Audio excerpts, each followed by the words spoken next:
Takulandirani abale ndi alongo mu maphunziro a Sabata School kuchokera kuno ku Orion TV.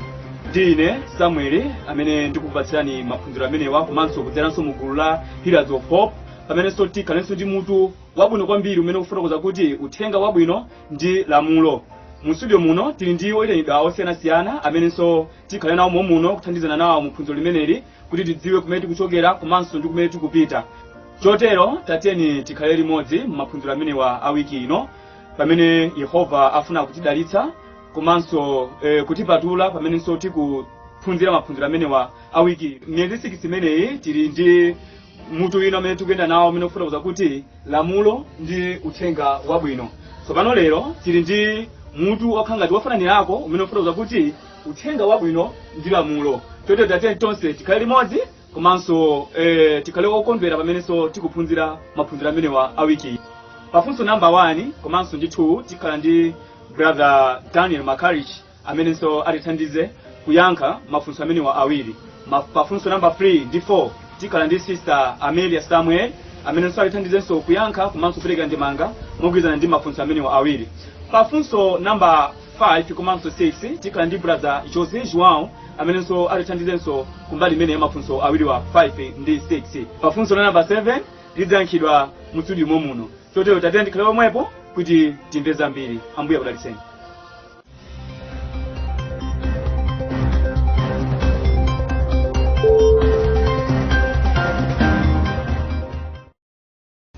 Lero ndi phunziro 15 pamenenso tili ndi mawu otsogolera phunziro limeneli amene akufotokoza kunena kuti mawu amenewa akuchokera mu buku la The Acts of the Apostles page 393 pamene mawu akufotokoza motere: Paulo adakhala nthawi zonse akukweza lamulo lakumwamba. Iye adaonetsera kuti mulamulo mulibe mphamvu yakupulumutsa anthu kuchoka ku chilango chakusamvera. Ochita zoyipa ayenera kulapa machimo awo ndi kudzichepetsa okha pamaso pa Mulungu yemwe mkwiyo wake wolungama iwo auputa kudzera mu kuphwanya lamulo lake. Ndipo iwo ayeneranso kuonetsera chikhulupiriro mwamwazi wa Khristu monga njira yawo yokhayo ya chikhululukiro. Mwana wa Mulungu adafa monga nsembe yawo ndipo adakwera kumwamba kukayima pamaso pa Atate monga mphotho yawo. Kudzera mu kulapa ndi chikhulupiriro iwo atha kumasulidwa kuchoka ku chitsutso cha tchimo ndipo kupyolera mwa chisomo cha Khristu kukhala ayenerezedwa kuchokera apa kukapereka umvero ku lamulo la Mulungu. Monga tafotokozera kale kuti mutu wa tsiku la lero kufotokoza kunena kuti uthenga wabwino ndi lamulo.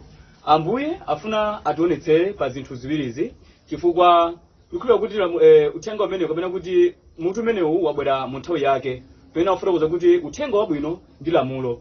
Alipo anthu ambiri amene amafotokoza kunena kuti bora tilekere uthenga koma tisiyeko lamulo.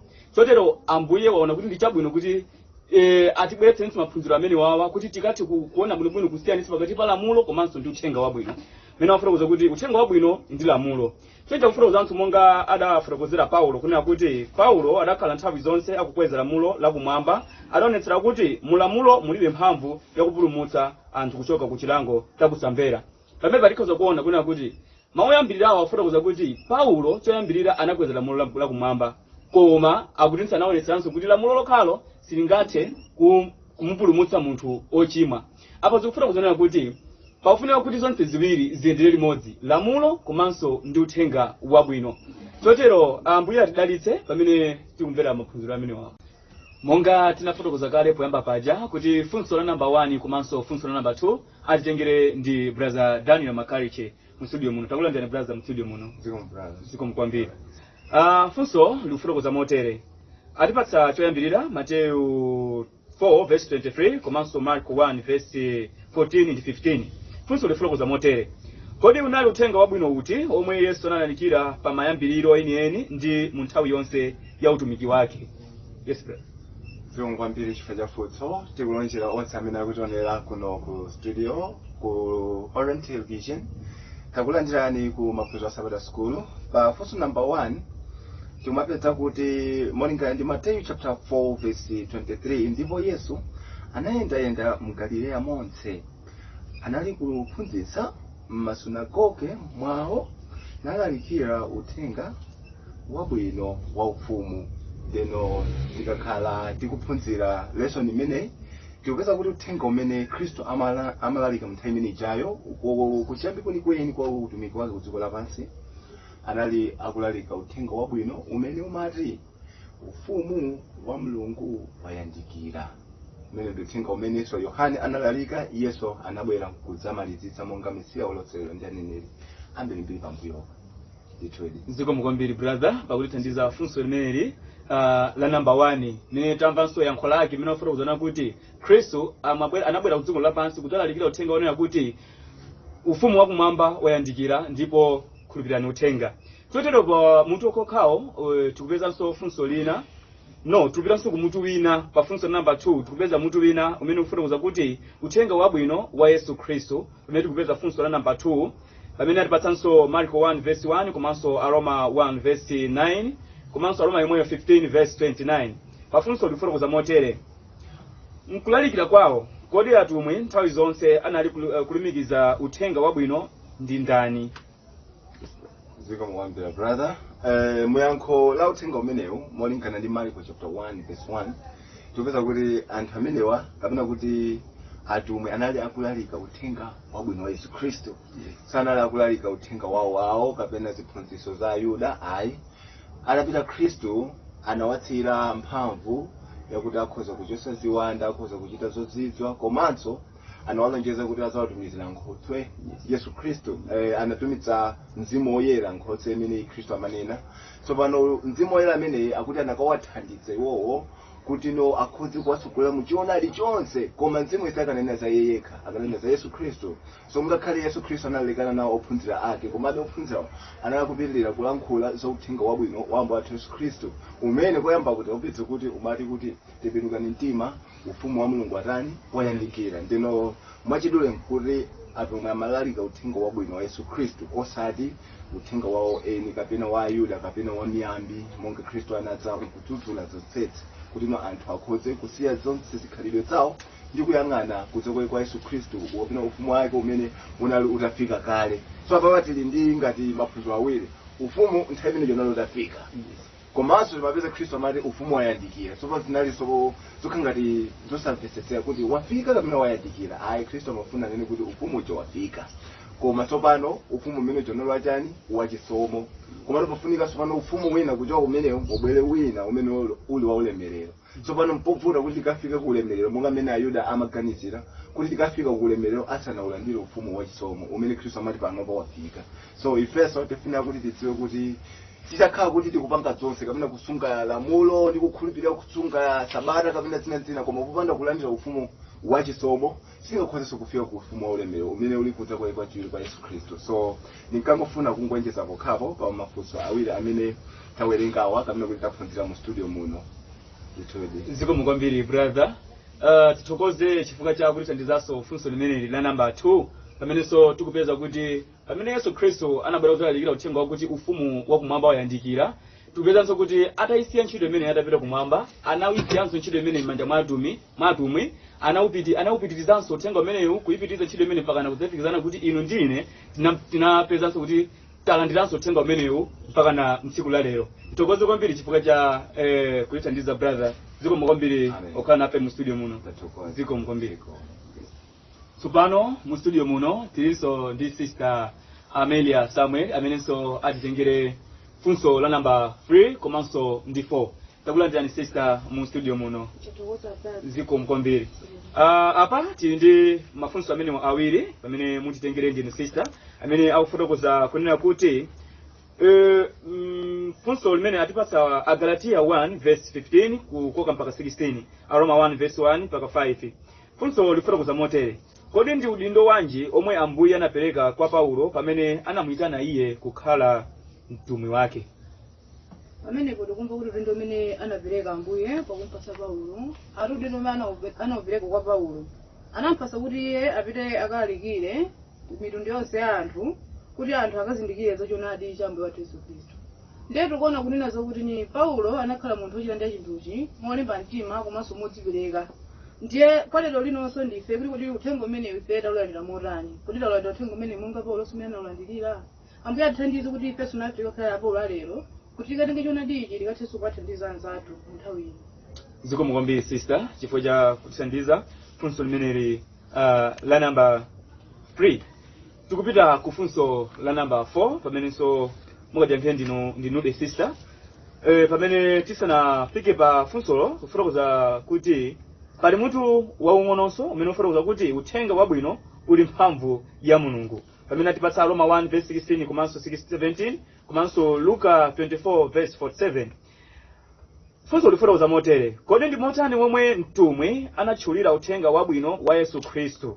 Imene ndi funso A. Funso B: kodi ndi chani chomwe Ambuye anaphatikizira mu uthenga wake wabwino? Tikuona kuti mu funso loyambalo zimene Ambuye anapereka kwa munthu aliyense atapereka uthenga kwa Paulo ndiye Paulo osanonyamula tikumauza anthu ndiye Ambuye amene ali kumamuza Paulo kuti uthenga wabwino sumachitani kodi suchititsa manyazi pakuti uli mphamvu ya Mulungu yakupulumutsa anthu a mitundu yonse.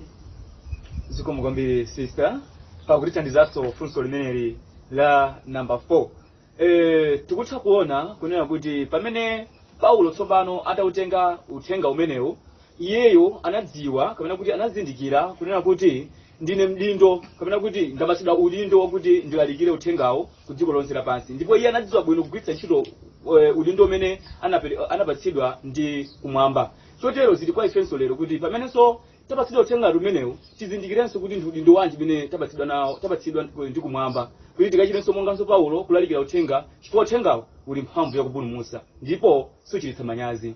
Zikomo kwambiri sister chifukwa chakuti mwakhala nafe mphunziro limene kapena kuti mufunso limeneli la number 3 ndi 4. Tathokoza kwambiri, Ambuye akudalitseni. Zikomo kwambiri.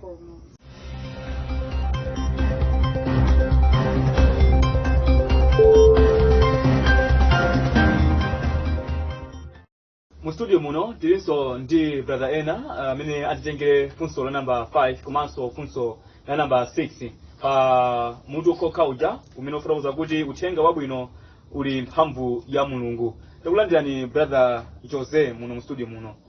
Zikomo kwambiri. Pa mutu umenewo tikupeza funso limene la number 5 komanso funso la number 6 pamene atipatsa mafunso mavesi awa. Machitidwe 20 verse 24, Efeso 1 verse 13, komanso machitidwe 13 verse 39, machitidwe mwemweyo 4 verse 12. Funso lifotokoza motere: tulani mndandanda wa zinthu zina zophatikiziridwa mu uthenga wabwino wa Yesu Khristu. Molingana ndi uthenga wabwino ndi mwandani yekha momwe kulungamitsidwa ndi chipulumutso zimapezeka. Yes brother. Zongombiri kazi. Mndandanda umene ndikakhoze kuwutchula umu molingana ndi mavesi onse. Mwa Efeso 1 verse 13 akufotokoza kuti mwa Yesu inunso mutamva mawu achoonadi, uthenga wabwino wa chipulumutso chanu ndi kukhulupirira iye, mwasindikizidwa chizindikiro ndi mzimu oyera olonjezano. Yes, akufotokoza za kusindikizidwa chanu kodi chizindikiro ndi mzimu oyera olonjezano. Mu Christ Object Lessons page 246 makamaka 54. Yes. Akufotokoza bwino momveka bwino zimene mzimu oyera umapereka makamaka kwa anthu. Akufotokoza kuti mankhwala okhawo ku machimo ndi zisoni za anthu ndi Khristu. Mankhwala okhawo kumchani kodi ku machimo ndi zisoni za anthu ndani kodi ndi Yesu Khristu. Zimene zikuonetsa kuti ku dziko lino lapansi kuli mndandanda osiyanasiyana umene umapezeka mukulalika chani kodi uthenga, umachiritsa maphido osayenera, komanso umapereka chikondi. Mmene Yesu Khristu amapereka uthenga mu nthawi imene choyambirira anthu amakhoza kuulandira, amene aulandirawo amapatsiranso mphamvu ina kuti makhalidwe ena ochokera kuti kodi ochokera kumwamba. Njeno lero linonso ndi chimodzimodzi azitumiki amene angakhoze kutsogozera ndi mzimu woyera kulalika uthenga adzapatsira mphamvu yokhayokhayo, komanso ndi kuonetsera kwa anthu mndandanda osiyanasiyana umene uzapezeka mwa anthuwo chikondi komanso ndi zina zotefu zosiyanasiyana. Zikomo kwambiri brother pakutithandiza funso limene lili la number 5. Tikupitanso ku funso la number 6 pamenenso atipatsa mavesi awa: Matthew 24 verse 14, Marko 16 verse 15. Funso lifotokoza motere: chotero kodi ndi uthenga wanji waukulu omwe tiyenera kulalikira ku dziko lonse lapansi? Yes brother. Zikomo kwambiri. Uthenga umene ife tiyenera kulalikira ku dziko lonse lapansi molingana ndi Mateyu 24 verse 14 ndi uthenga wa ufumu. Uthenga wa ufumu wake wa chisomo. kulalikira anthu kuti alowe makamu ufumu umene wachisomo kukonzekeranso ufumu umene kubwera ufumu wachani kodi wa ulemerero. Ndiye chotero ife tapatsidwa ntchito imene kuti akhoze kulalikira uthenga umene ku dziko lonse lapansi kuti potero chimaliziro chifike. Pofika pa chimaliziro cha dziko lapansi ufumu wa ulemerero udzakhala kutani kodi ukufika tsopano. Komano Mulungu akhoza kuti anthu akhaleka mu ufumu wachani kodi wachisomo. Ndiye tikonzetsedwa mu ufumu wa ulemerero umene ukubwera. Zikomo kwambiri chifukwa chakutithandizanso funso limeneli la namba 6. Ambuye akudaliseni, tathokoza kwambiri chifukwa kuti mwakhala nafe mu studio muno kutithandiza kumbali ngati imeneyi. Tsopano tili ku funso lotsiriza limenenso lila namba 7, pamenenso pali munthu wang'ono umene ofotokoza kuti ubale pakati pa uthenga wabwino ndi lamulo. Funso lifotokoza motere: pamene Yesu analikira uthenga wabwino kumbali ina, kodi ndi chiyani chomwe iye anaphunzitsa momveka bwino sokhuzana ndi lamulo? B. Chotero kodi lamulo ndi uthenga wabwino zili zolumikizana motani mu ziphunzitso za Yesu ndi atumwi ake?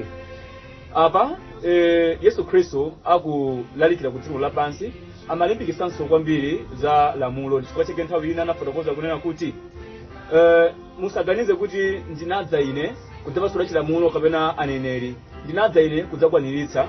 Mawu amene akuchokera mu buku la Mateyu 5 verse 17.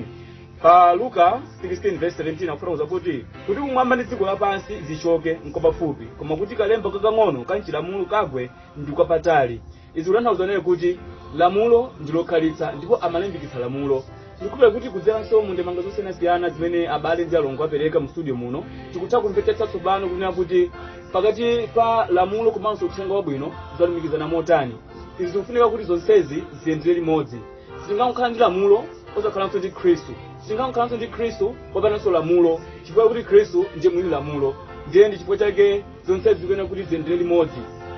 Ndikupera kuti abale athu mbuyo mu Ayuda anamukana Yesu Khristu koma kukhazikika pa lamulo, chotero Yesu Khristu anawachokera. Ndiye zilichiopsezonso kwa ife lino tamene tikukhala masiku anotsiriza mmenso tili kumapeto kwenikweni kwa nthawi. Tikhoza kugwiritsa lamulo kuti timasunga sabata malamulo onse, komabe Yesu Khristu ndikunena kuti ndikumusiya. Ndi chifukwa chake uthenga unabweranso kwa abale kuchokera kwa abale awiri mu 1888 kuti Khristu ndiye chilungamo chathu, chifukwa kuti anali ataona kuti mpingo wagwiritsitsa palamulo kwambiri koma Khristu amtani kuti amusiya.